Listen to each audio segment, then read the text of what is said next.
Hello everybody. If you're not into long videos, you can go ahead and continue to scroll. Um, but if you do want to hear what I'm talking about, you can stay. This is going to be a movie because this is possibly my last video. Um, if you've watched my previous videos today, I've been kind of going back and forth on kind of what to do with my life. I've come to this like realization that, I've been um, enabling a lot of toxic relationships in my life, and it's caused me to turn into this like yes man, so to speak. Um, but before I get into that, I hope everyone had a wonderful Friday. It's almost midnight. It's 15 minutes till here in Columbus, Ohio. And I hope if you've been working all week, I definitely hope that that you get the weekend off. Enjoy it with friends, family. Just enjoy the weekend. I hope you get that weekend off. And if not, I hope you have a great work weekend as well. I'm not working this weekend. I'm actually off work until Thursday. I took a vacation. I was supposed to take my boys down to Texas, and I just can't afford to. Just to be 100% transparent, in my bank account, it's like 45 cents. I have nothing in my Cash App. Usually I save a little money there, like an emergency fund there. I don't have that anymore. I'm just searching accounts and seeing if I have money there to withdraw in the next couple days, but I'm all out of luck. What I'm thankful for is that all of the major bills are paid, except for my car. My car's not paid, but it's not up for repossession since I did pay a little bit. I'll pay a little bit, not this coming paycheck, but the paycheck, the next one. But all the major bills, the rent, the electric, the internet, all of those major bills have been paid. So, I'm not struggling like to the point that like everything's going to be shut off or I'm going to be kicked out of my home. But the consequences of me paying all those bills is that now I don't have any money to make this trip for Texas, because I've been trying to save, but with my mom living with me, along with taking care of my kids, my mom isn't working or anything, so groceries, it's expensive, and trying to meal plan and everything, it's just, I've walked out the store spending like $200 to $300 in groceries, and those groceries only last like maybe a few weeks, or maybe a few weeks. And it's not like things are being consumed as I buy them, like, hey, this is the ingredients for this meal. It's just like, I don't know, my mom makes random stuff, and meals are not coordinated together. So yeah, so you have I have pasta, no pasta sauce. I have Hamburger Helper, but no hamburgers. I bought hamburgers for it like 3 or 4 times. Those are just an example of just how hectic grocery shopping has been. But those, big stressors that I suffered through last year, like my rent was like 3 months behind, and my electric was like 2 months behind. My car was about 3 or 4 months behind. I went through that last year, and those stressors were intense. The one thing that I'm really grateful for is that I don't have that to worry about this time around, except for my car. Which, if my car gets repossessed, which it's not going to, but if it does, I do have like a plan B for my car, but I still need it. Like, I rely on my car a lot, especially like when money's running low. I go out and I do Uber and stuff like that. Uber doesn't, it's not making me rich or anything, but if I need a little money, like if I need like $50 to get groceries, get a little bit of groceries, or maybe I spent money on groceries and everything, and I just need like $50 or $60 for gas and stuff like that. Uber is a great place for that. But anyway, I'm glad I don't have those stressors this time. The only stressor I have is getting my boys to spend time with their mom, and their mom she won't help in any way. Everything is put on me. I have to coordinate the trip down there and then to coordinate the trip back. Even though in our divorce decree, she's supposed to help with it. She's also supposed to help with the health insurance as well. Health insurance is very expensive, but I'm the only one that's paying for it. She's not at all. She's basically, living the life, not having to pay for her kids, which is pretty sad. But the kids already know how she is. She kind of exposed herself in that manner to them, to where she's always prioritizing herself. There's a lot of times that they've wanted something, and I didn't have the money, and I say, hey, ask your mom, and she flat out tell them no. And it's that she tell them no, and then tell them what she bought, things that she bought and stuff like that. Or she go out to eat and all that stuff. It's crazy.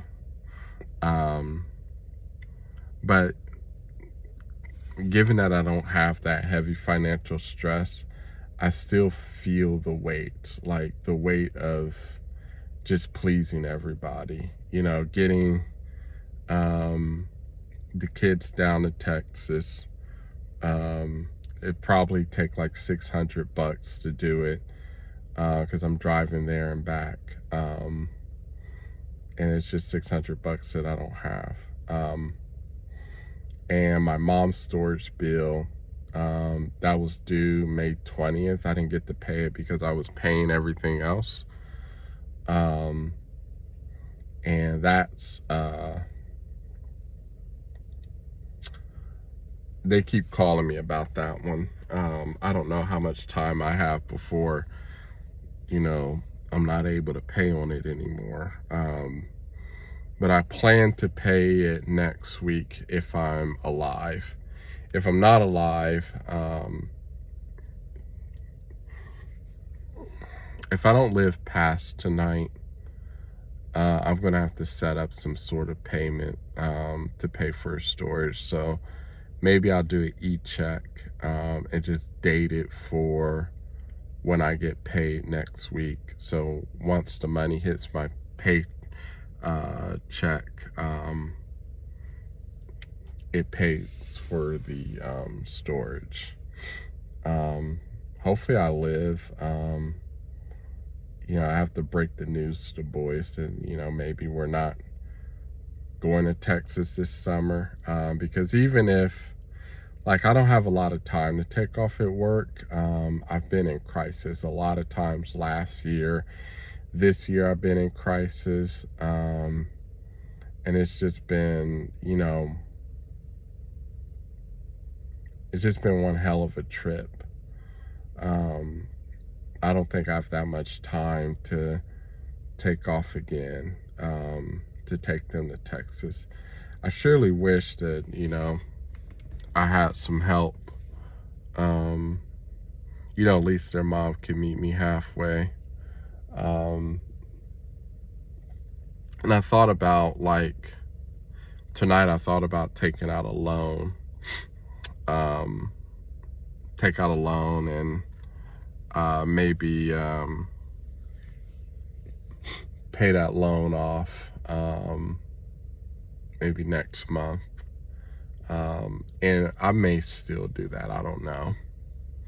I don't know what to do. Even if I take out a loan, it's not going to deposit into my account until Monday. So it's just not a feasible thing. Plus, that's another bill on top of all the other bills that I have. And the plan sounds good to take out a loan for this. But in the long run, I'm going to shoot myself in the foot because I still need to catch up my car payments. I still need to, buy groceries and stuff like that. There's just no way I can add an additional bill, to that. So I don't know. I don't know why, when I'm stressed out, like, I just resort to, like, hey, let me end it all.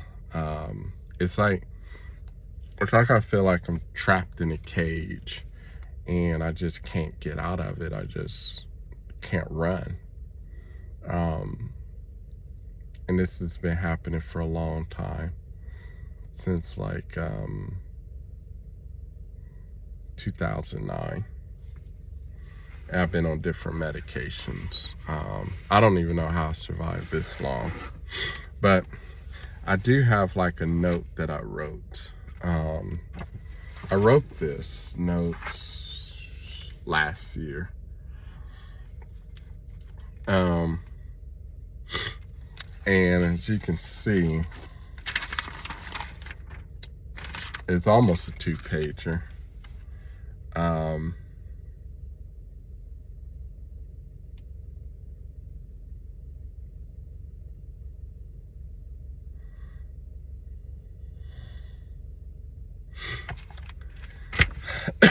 I think I should write another one because this one's kind of mean. It's kind of, I don't know, it sounds a little passive aggressive. And I don't want to come off that way. Like, who want to, read a note after your family member passed away? And just read a note that's just passive aggressive. I know I wouldn't. I would be very upset. I want it to be something where, everyone knows where my mind is and they're not blaming themselves, because that's the worst thing, is to leave your family in that state where they're just sitting there and blaming themselves for your passing when it was clearly, your choice. And it is a selfish choice. I'm not going to sugarcoat it, because you're feeling a certain way, so you're finding a way out. And a lot of people look at it as the easy way out. Like, they're like, okay, if you unalive yourself, you're just taking the easy way out because life is hard. I don't see it as the easy way out. I see it as I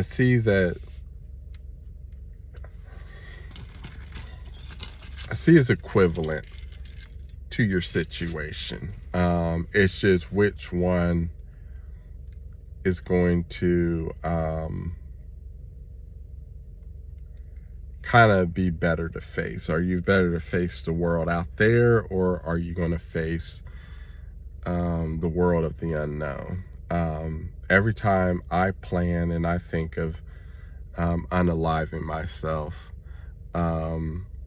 I get scared. Like, I get really scared, and I don't want to do it. It's plain and simple. I don't want to do it. It is extremely hard, because there's a lot of things that you have to do, and the mindset you have to be in order to reach that point. And, some people can do it rather quickly. Like, okay, this is what I'm decide to do. And this is how I'm gonna do it. And I'm gonna do it like right now. And then they, end it pretty quick. As for me, like I have all these like thoughts. Like one, I want to preserve some of my organs so they can be used, because I am an organ donor, and I like my kidneys and my heart and all that stuff. I want that to be useful. So with that thought there, that already limits me to specific ways of unaliving myself. Um, and I have to narrow it down to like, you know, certain ways to do it, and how long am I going to be, you know, deceased before someone finds me. Because I don't like, I'm not a medical examiner or a doctor or anything. So I don't know if organs are still useful, like after day 2, like when someone finds you on day 2. I'd rather someone finds me in like the next 30 minutes, 30 to 40 minutes. And then maybe my organs are useful there. But there's like so many factors that I think about that makes it a challenge to plan and execute. And sometimes my plans don't, like I'm a horrible planner, at committing an act. Like I'm not going to go into any details about how and what I use and things like that. But all I'm gonna say is like I'm really like horrible at it, and I've had some mess ups, and I did get hurt a lot. I don't know how I'm here, because there's certain instances where I've fallen from like great heights and things like that, and got injured. Didn't break any bones, but it sure did feel like it. But I feel that it is a hard decision to make. You're thinking about your family. You're not thinking like, oh, I'm just gonna leave because it's hard. You're in a different mindset. You're thinking about how much of a burden you are to your family. You're thinking about your past mistakes. You're thinking about, how, life would go on, without you. And you feel that life would be better. And I feel like with, I don't feel that life would be better without me here, but I don't feel like life is at its best with me here. I feel like there could be, I feel like there's pros and cons.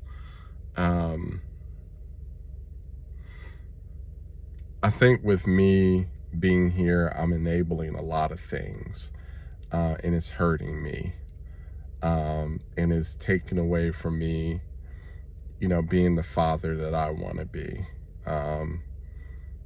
and being the, son that I want to be, and just living to my potential. Like I'm a very creative being, and I like to be creative. And that's where my kids get it from. Like they're very creative as well. I have another profile on here. I'm sure I mentioned it in another video, that has my music on there. And I was thinking on like writing music, actually writing lyrics, and just building a song.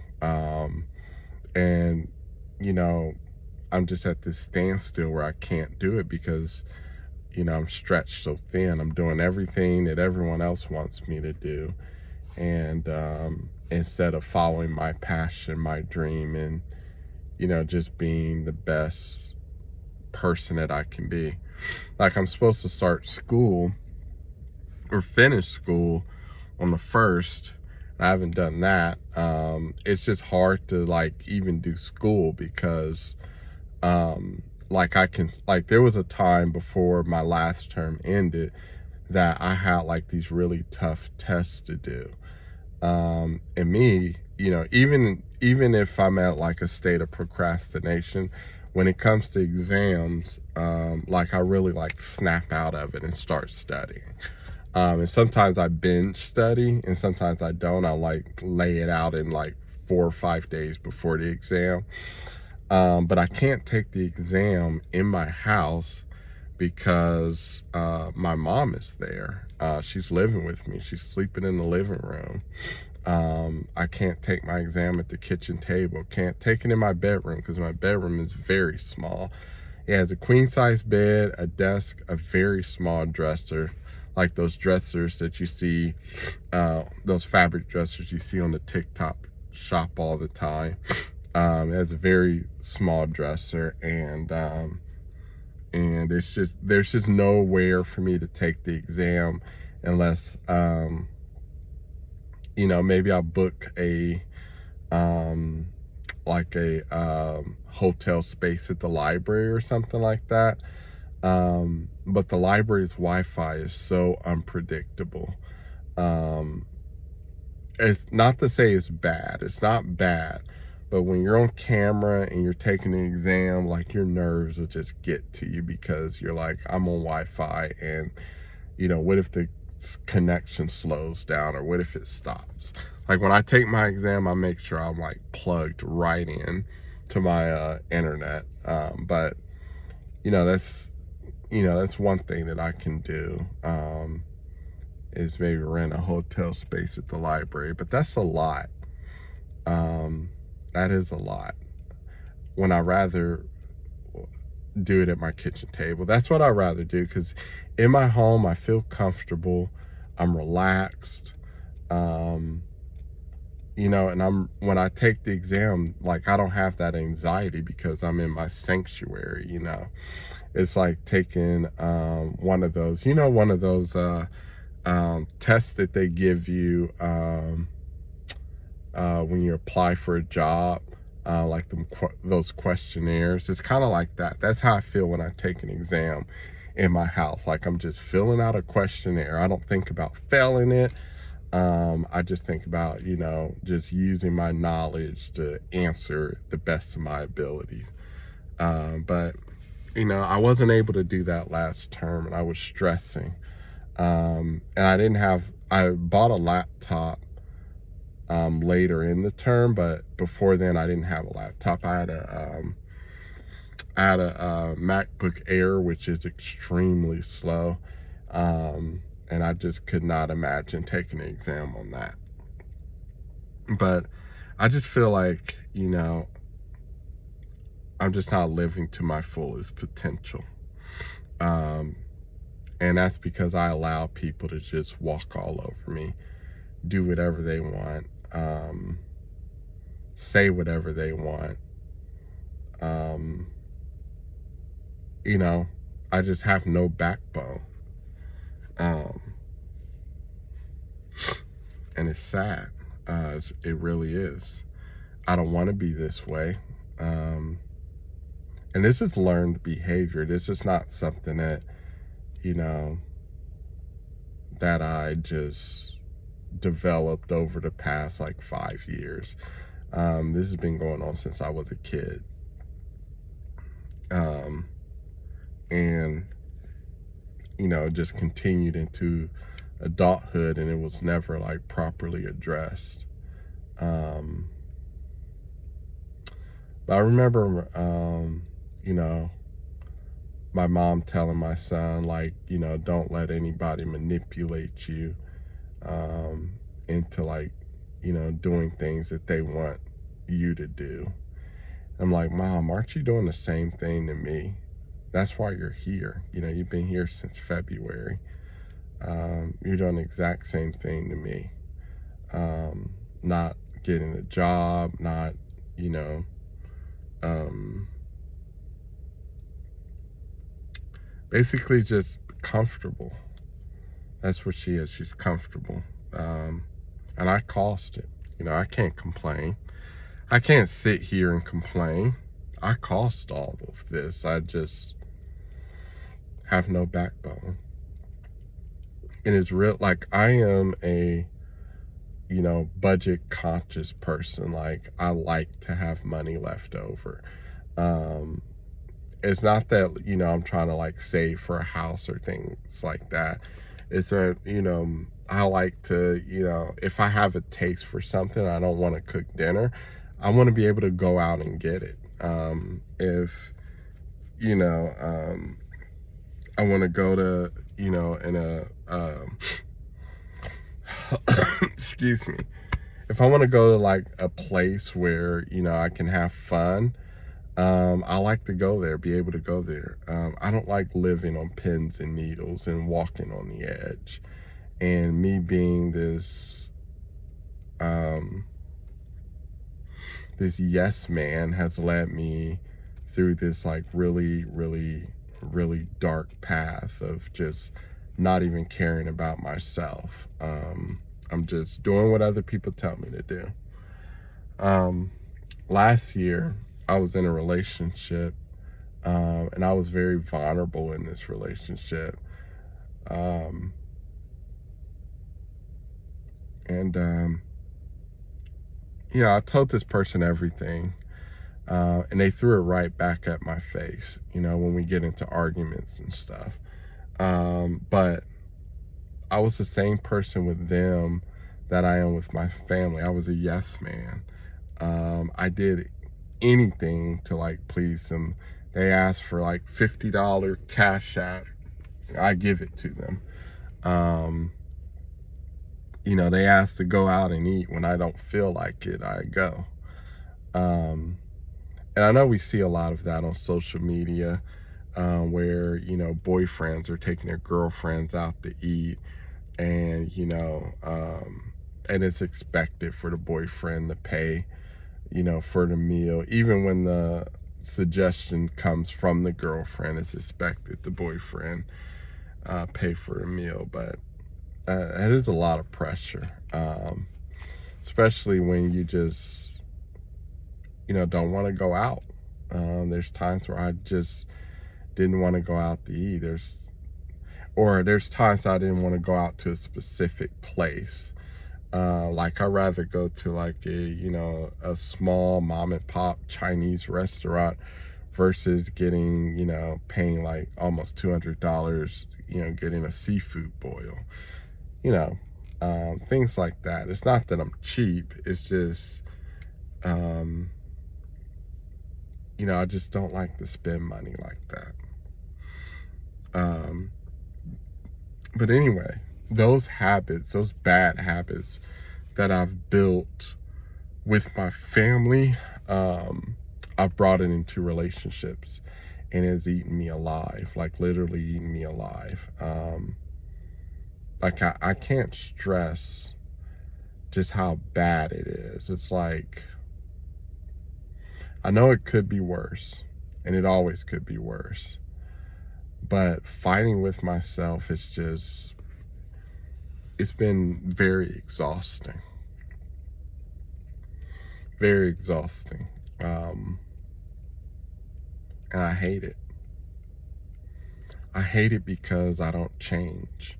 Like I have these resolutions lined up, resolutions for change, and I just don't follow through. I don't follow through to change. It's terrible. But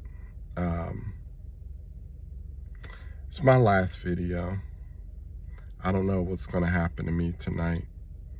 I might sleep, talk to my boys in the morning, and we just not go to Texas. We do need food. I have no money for food, and we barely have food in the house. So I meant to figure that out.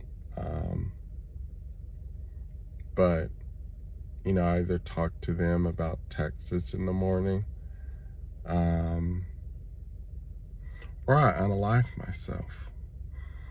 Um, like I have all the equipment in my passenger seat, just waiting for that decision. And I know where to go,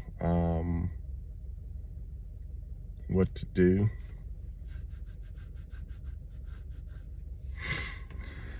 I know a lot of people are going to say, go to the hospital and get help. I've been to the hospital like 5 times. Um, it's when you go to a hospital, you're in a controlled environment. And I know it's supposed to be, you're supposed to be rehabilitated, back into society to where you can function.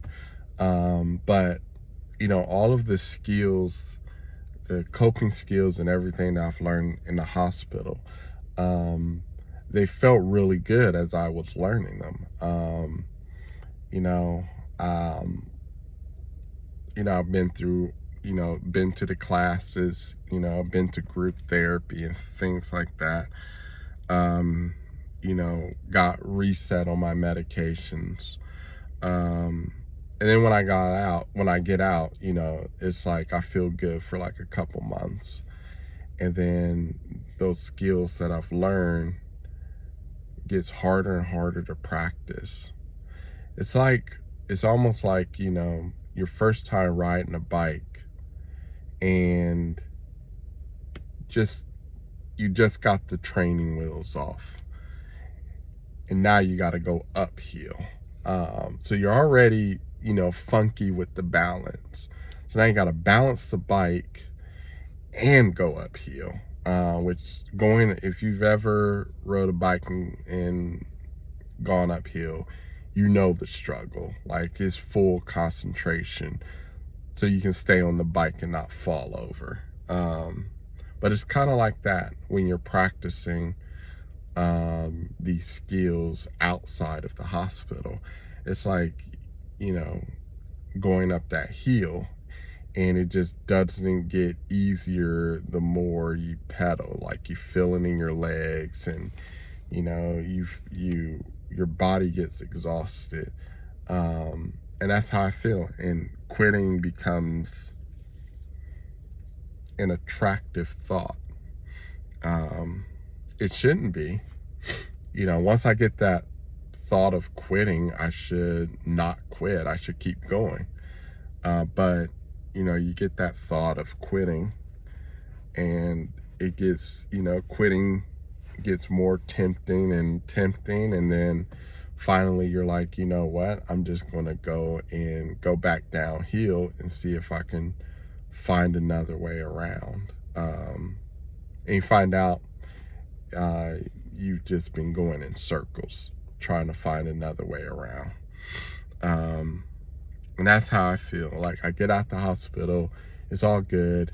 And then as things progress and things build on each other, I start to feel the pressure, and then I quit. And I don't know, like for instance, right now, I stopped taking my medication. I stopped going to my psychiatrist appointments. I haven't rescheduled one yet. I just quit all of a sudden. It's like I want to go. Like that desire to leave is just very strong. And like in one hand, I think I can survive without the medication and everything. And in the other hand, it's like, why, take all this stuff if you're just going to be out of this world, if you're just going to be gone. So, this sickness that I have, I always wonder, because I think I'm high functioning, at least I believe so, because I can go to work, and, my work ethics, it hasn't declined or anything. But thing is, I get into these modes where, you know, I want to off myself, and um, it gets tragic. Um, and then, you know, now I'm in the hospital. That's like 7 days off work, and I go back to work, and then it just the cycle happen all over again. I'm like asking myself, like, man, like, should I be on like some sort of like disability or something because I can't function? But I don't want to, you know, I love to work. I don't want to be on disability or anything like that. Um, but I don't know, I just can't, I just feel like I can't function. I can't take my medication like I'm supposed to. Um, I'm always feeling, um, you know, like unalive in myself. Um, and it's not like, you know, you have the thoughts and then you go to sleep and everything's okay. Like my thoughts are progressive. Like I may have the thoughts, you know, 2 days ago. Then it progressed to like actually planning. Then it progressed to actually doing it. Like right now, I do have a plan. All I need to do is to execute it. And you know, that's the problem. Um, but we'll see. This video's been a movie. I don't want to just ramble in circles, so I'm going to end it here. I don't know where I'll be tomorrow or the next day or the day after that. Um, you know, I want to go, to be honest with you.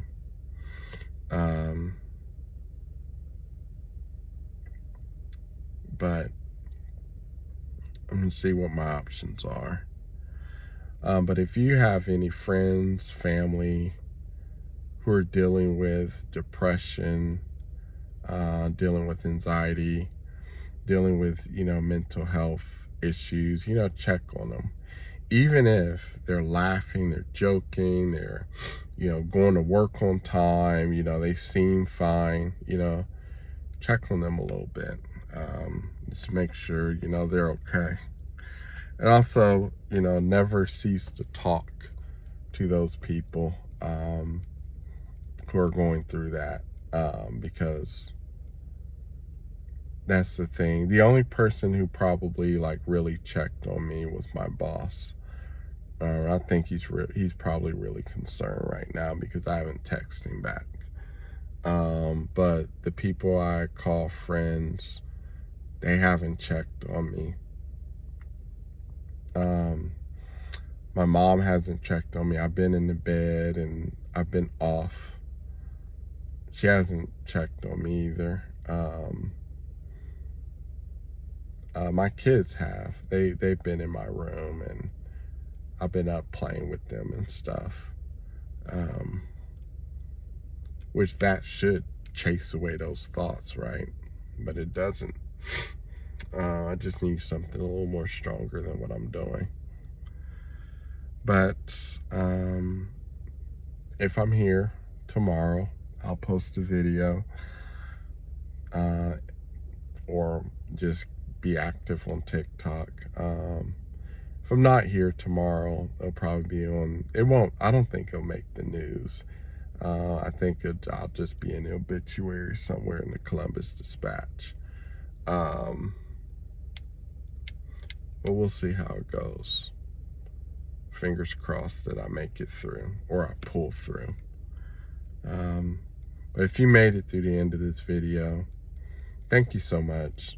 And just comment on this video, and I'll follow you.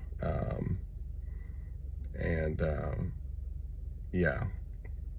One final note before I depart. There's this thing that's going on TikTok about, you know, paying off each other's debt.